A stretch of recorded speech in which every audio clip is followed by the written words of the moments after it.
WCBI News at 6 starts now. Thanks for joining us, everyone. An escaped inmate from the George County Correctional Facility in Lucedale finds his 4-day freedom run cut short this morning. An armed carjacking victim fights back in Webster County, leaving the escapee injured. Our Parker King is live outside the Sheriff's Department with more details for us. Parker. Guys, all of this happened within the course of 1 hour, and the result was as good as anybody could expect. A smooth arrest with no fatalities. It seemed like any other Wednesday morning for the Betts family, but a strange visitor changed that. We heard a knock on the door. It was kind of a light knock, and Marie said, somebody's at the door. The man is 37-year-old Eugene Robinson, who escaped from George County Correctional Facility this past Saturday. Wayman Betts didn't know that at the time, but said something was off. I felt uneasy about it. He says, I've been walking from Calhoun City, and says, I'm going to Upor. Says, my hands is real cold. Betts offered to take him into town. I said, where do you need to go? And he says, well, I need to go back and get my clothes. I said, well, I think I'm going to take you to the Sheriff's Department or to the police station one. I said, this doesn't sound right. At that point, Robinson had enough of Betts' suspicion. That's when I seen him pull the knife out. And he told me, he says, you're going to take me where I want to go. Betts saw an oncoming truck and reacted quickly. I swerved over in the other lane and got on my brakes, and I got the window rolled down about that far, and I was hollering at the guy in the other truck to call the law. Robinson made Betts get out of his truck, but Betts did not go without a fight. In Betts' 72 years on this earth, he's become everything from an Eagle Scout to a Special Olympics coach, and more recently, a concealed carrier. And I've got a little .480 pistol that I slid it into my pocket. He fired 6 times, hitting the suspect 1 time in the back. From there, Robinson went down Highway 15 towards Ackerman, but turned around and headed back towards Mathiston, where Mathiston PD and Choctaw and Webster County deputies were waiting. We had our dispatcher calling Choctaw, and we were talking to Maston, and just coordinated. When he turned around, we just swarmed on him like a bunch of bees, and just great coordination working with everybody. And for Betts, he's happy to be alive. I'm just glad that the Lord seen that I got one more day. Robinson was taken to Oktibbeha County Medical Center, where he was treated for minor injuries and later released today. He is now currently at the Central Mississippi Correctional Facility in Rankin County. He's currently being charged for armed carjacking as well as escape. Other charges are pending. Live outside of the Webster County Sheriff's Department in Upora, Parker King, WCBI News. An autopsy will provide more clues into the death of a man found shot to death in Lee County. Sheriff Jim Johnson says deputies were called to a home on Highway 6 in Plantersville, where they found 46-year-old Keith Adam Anderson dead in the front yard. Investigators processed evidence at the scene. Lee County Coroner Carolyn Green has ordered an autopsy to be performed before ruling on the cause of death. Johnson says Anderson was a convicted sex offender. The state sex offender registry says that crime took place in Madison, Alabama. A head-on collision with an accused drunk driver has Monroe County deputies looking for a suspect. Roger Stephen Ray is accused of drinking and driving, then colliding his vehicle with another. Sheriff Cecil Cantrell says the crash happened late last week. The driver of the other vehicle was seriously injured. Ray was last known to live on Grub Springs Road in Hamilton. He's expected to be charged with DUI maiming. If Ray is convicted, he could be sentenced to 5 to 25 years in prison. Call the Monroe County Sheriff's Department or Crime Stoppers if you know where he is tonight. Time now to get a first look at our forecast. We'll turn things over to Chief Meteorologist Keith Gibson. Keith? Anya, right now we are still overcast in most spots right now across our region here at 6:04. We've got temperatures in the mid and upper 30s. That's a pretty good bet where we are right now across our region. Some spots a little bit cooler, especially towards Oxford and Corinth, but a lot of 30s out there right now. A blanket of clouds will be slow to cool this evening. The showers we had last night well off towards south right now. So gradual clearing this evening, but we should be sunny or clear by tomorrow morning, and we're in the 20s. The full forecast in just a few minutes. After going back and forth for almost 3 months, Columbus leaders and the Convention and Visitors Bureau have finally hammered out an agreement regarding money collected from the 2% restaurant tax. City councilmen approved the interlocal agreement the CVB approved at its meeting on Tuesday. The City Council approving that today. In the agreement, the city will receive $300,000 for Protes Park enhancements, $50,000 for the new amphitheater, and another $50,000 to be split between 4 area festivals. The CVB will begin making the payments on October 15th. I don't think it's no one is a loser. I think it's a win-win for the CVB and for the city of Columbus also. And also it's a plus, especially for our youth, is that if the legislators approve it, then we can do some improvement on Protes Park, which is very much needed. During today's meeting, the council also voted to accept the resolution that was approved by the county last month. Smith says the interlocal agreement will be sent to the Attorney General's office for approval first before that county resolution can be sent to state lawmakers. Educators in Alabama could be seeing bigger paychecks. Alabama's House Ways and Means Education Committee approved a 2.5% raise today. Employees at public K-12 schools as well as colleges would see the extra cash. If approved, lawmakers would also want to expand the state's pre-K program by $20 million. The House will likely vote on the raise and budget sometime next week. Everybody loves a good field trip. Some West Point students are getting the experience without the permission slip. We find out where their travels are taking them when we come back. Welcome back. Some West Point high school students are becoming world travelers without ever leaving the classroom. New technology is helping students absorb the lessons while taking in the sights. Our Victoria Bailey joins us in the studio after receiving a virtual history lesson. Victoria? France, Italy, Rome. How many of us can say we visited all 3 in less than 2 hours? Students put on their virtual reality or VR goggles and travel to any place they want to in the world. Gone are the days of just standing up on, with a blackboard and having them write notes. You have to catch their attention. Bruce Mize's 9th grade social studies class just got back from France, then headed out to New York City without leaving the 662. The virtual reality was a way to bring the field trip to the classroom. And not only that, but it opens up doors to just about anywhere in the world that we want to go. The 18-year teaching veteran says he's never been able to present a lesson like this before. We started out the first time we went to Versailles in France and then the streets of Paris. We were talking, studying the French Revolution. Now we're going into the Lower East Side of New York to the Tenement House Museum because we're talking about the Industrial Revolution. Asia Hill says at first she was skeptical about the virtual field trip. I thought it was going to be I don't know, maybe you wasn't going to see much, but you actually did see a lot. When you look around, you stay in your own personal space and you see a lot more than you thought you would. While students avoided buying a plane ticket, the virtual experience is still expensive. My goal was to try to prove that we could do virtual reality on a budget. And I learned very quickly that wasn't the case. Using the little cheap $20 phone from the store is not compatible with it. So I quickly ran out of funds. But lucky enough, Metro PCS in Columbus was kind enough to donate the phones. Kavana Johnson is thankful for the learning experience because visualizing the sites helps her gain a better understanding. We get to visit places without actually going there and see how people used to live. It's like certain stuff that you can remember off of the people, you probably remember that everybody was in a certain room and stuff like that instead of reading about it. Now Mize plans to take his class to actually tour Rome in 2019. Joey, Andrea? This week's Educator of the Week could be confused with our student athlete.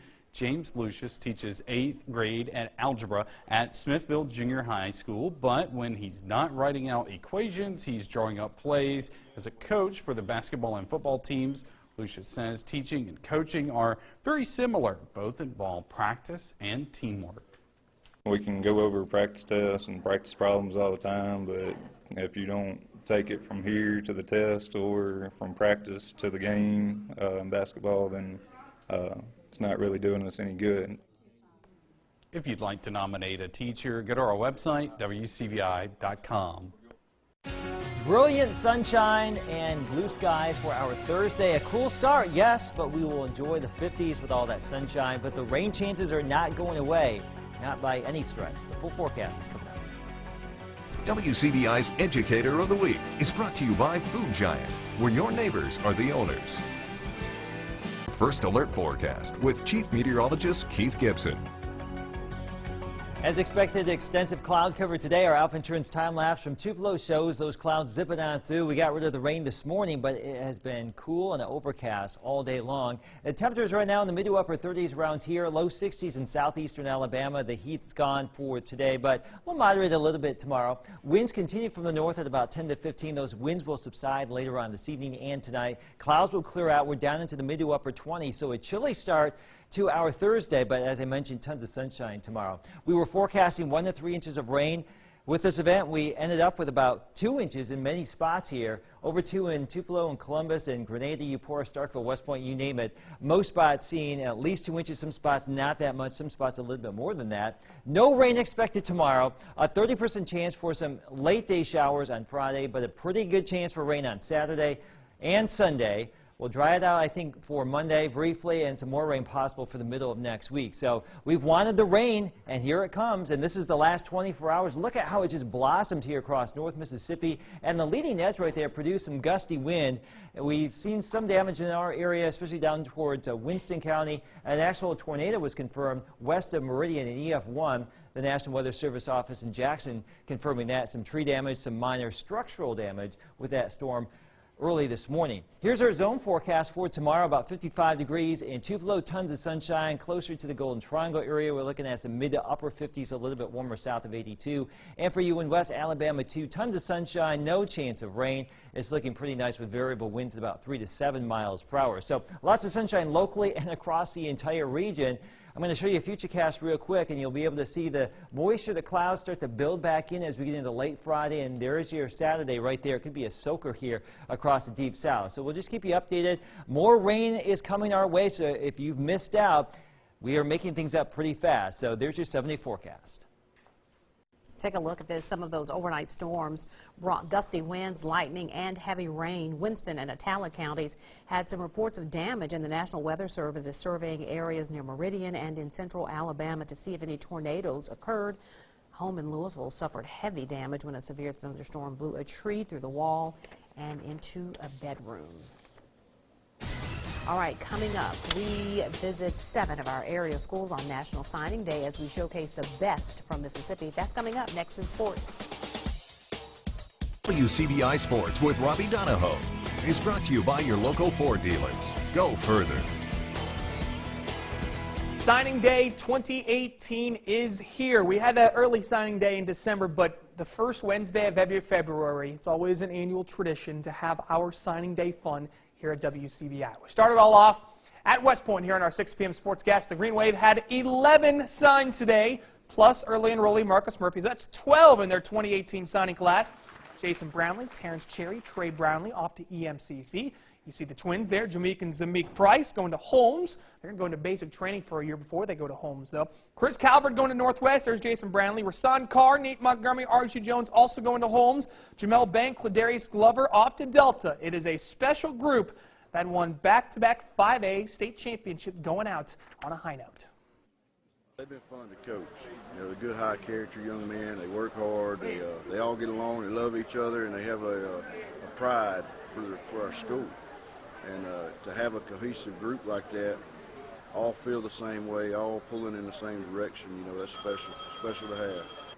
How you feel about it? I feel like It's a blessing, bro. You know. How you feel about it? Feel good. Like, how you feel about it? I feel blessed. I feel godly about it.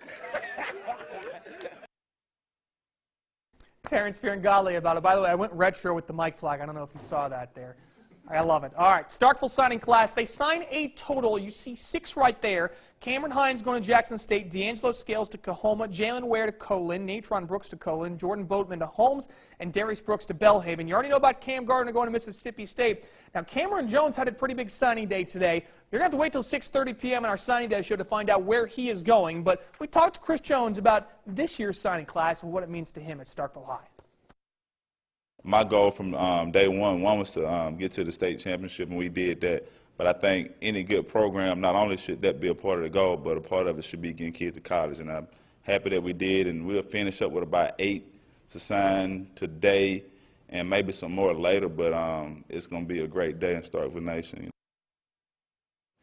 5 more at Columbus High going to the next level. Kicker Chris Taylor going to Northwest to play for the Rangers. Devon King going to Colin. That's Randall Montgomery's alum. Big-time athlete Pat Jackson, Isaiah Kareem going to Mississippi Delta, and wide receiver Kenneth Martin going to ICC to join a team full of area talent. All these guys heading to JUCO out to prove the doubters wrong. I started off with one offer. That's the only team that offered me, that gave me opportunity. So I'm gonna go down there and show every team that, that didn't believe in me or any of that. I'm gonna show them why they should have picked me. This group right here is a special group because this is a group that when I came in the door 4 years ago, they were coming in the door with me as 9th graders, and just to see where they've grown from the point when they were 9th graders walking in the door to now, it's just phenomenal, just the job that they've done for us on and off the field, and they deserve every bit of what they're getting today.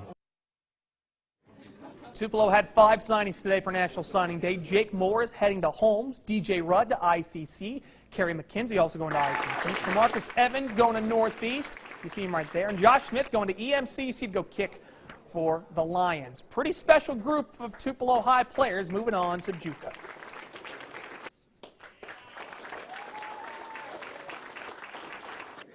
I love to see our guys get to go to the next level. Not everybody gets to play and continue to go try to live their dream. Any kid that comes up playing football wants to play at the next level, wants to go further than that, and to see kids get a chance to go do that makes you feel good. At Knoxville, Tyrone Shorter has 7 going JUCO, Justin Davis and Miles Smith going to East Central, Quavion Prince going to ICC, and Terrius Gray to Northwest.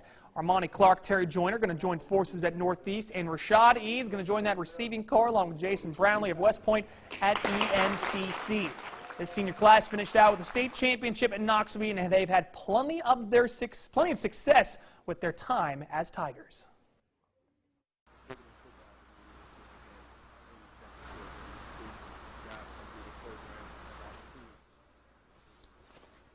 All right, we apologize for the issues with the sounds. We'll get Tyrone Shorter going up at 10.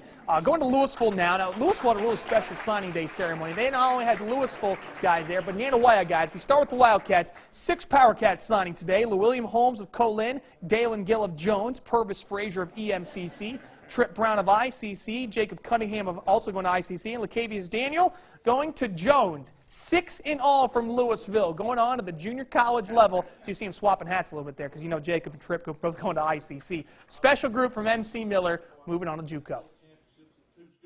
Football here in Louisville is #1 sport around here.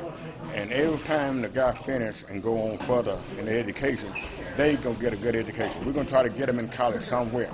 No matter where, whether junior college, senior college, wherever, but they got to go somewhere to get them an education. And Thunder and Lightning of Nanawaya is moving on to the next level. Chris Smith, that's the Lightning. He's going to go play as a Raging Cajun at Louisiana. And the Thunder, that is Tamias Glass, will be going to EMCC. That duo put up a lot of yards and a lot of points for the Warriors in their time. Played for a state championship this past year with head coach Ryan Keaton. And for Chris Smith, it was all about feeling at home when he went down to Louisiana. Yeah, it's a special place. Like, I felt at home there. Coaches welcomed me in with full hands, and I felt like I could do big things with Lafayette. And new coaching staff, it's going to be special. Congratulations to all of our signings from our 6 p.m. sportscast. We had some at 5. We're going to have more coming up at 10. We're going to break down all of it on our signing day special, which is coming up in about 3 to 4 minutes or so. Don't even change the channel. Stay here on WCBI. Tom Ebel's right over there. We're going to have our signing day special talking MSU, Ole Miss, Alabama, and all of our area signings. Don't miss it. It's going to be a lot of fun.